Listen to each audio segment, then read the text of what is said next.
कोरापुट जिला लक्ष्मीपुर थाना अधीनस्थ कोड़ईगा माली पहाड़ू बाहरुथिबा मूल्यवान बक्साइट खनि को ओडिशा खनि निगम दीर्घ 7-8 वर्ष तले 3.6 मिलियन टन खनन करी रायगड़ा जिला ठारे अवस्थित वेदांत आलुमिनियम कंपानी बिक्री करुथिबा बेले आसंता 16 तारिख रे उक्त खनि को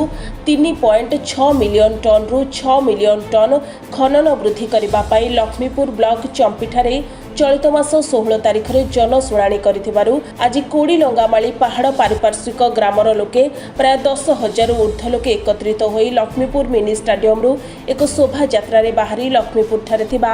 ओएमसी ऑफिस रे पहुंची ओडिशा मुख्यमंत्री मोहन माझी उद्देश्य रे एक दाबीपत्र ओएमसी डेप्यूटी मैनेजर को प्रदान करबा परे लक्ष्मीपुर तहसील कार्यालय को जाई दाबी जणाइथिले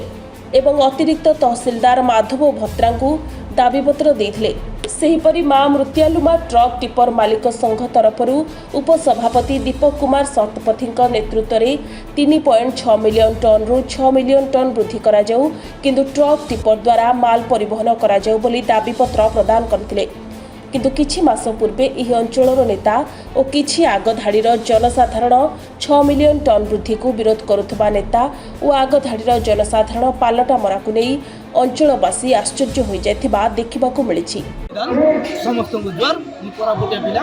आमर जदि ओएमसी आछि आमर पिला मन विकास होइछि आमर लोक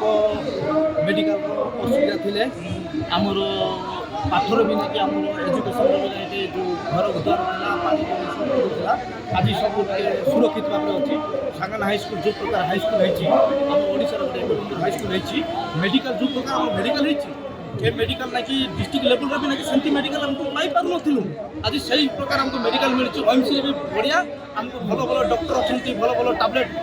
नामी दामी टैबलेट मिलछि से मिलछि हमु एति अनुरोध करछि जो एक्सरा फक्सरा हम लखीमपुर ब्लॉक रे अछि हमर मेडिकल रे अछि किंतु जो ब्लड टेस्ट पे ना कि हमको बहुत टंका खर्च होछि गोटे गोटे लोकर 2700-2800 टंका खर्च होछि सेति भाई हम दुखित होछु ओएमसी से माध्यम रे ओएमसी रे हम सब दाबी देउछु हम 6 मिलियन ना कि दाबी हम 3 मिलियन चलीथिला एबे 6 मिलियन दाबी आमे दाबी करिछु से 6 मिलियन तुरंत ना कि हम सरकार ना कि अंचल विकास पारिपार्श्विक अंचल विकास पई आमे 3 मिलियन थिला 6 मिलियन हले अंचल विकास हबो लोकंकर सुविधा हबो आर्थिक सुविधा हबो मेडिकल सुविधा हबो शिक्षा क्षेत्र सुविधा गमनागमन सुविधा हबो एथि आमे समस्त जनसाधारण एकत्रित होई 3 मिलियन 6 मिलियन करबा अंचलवासी समस्त आमे ओएमसी एवं सरकार को अनुरोध करछु एटा लोक माने खुशी दौरान तेणुक आम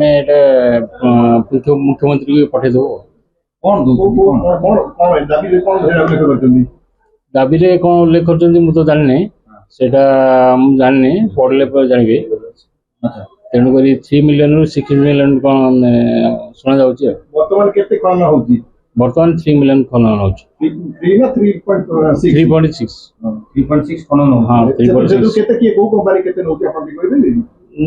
वेदांत तो नौ प्राय सब नौ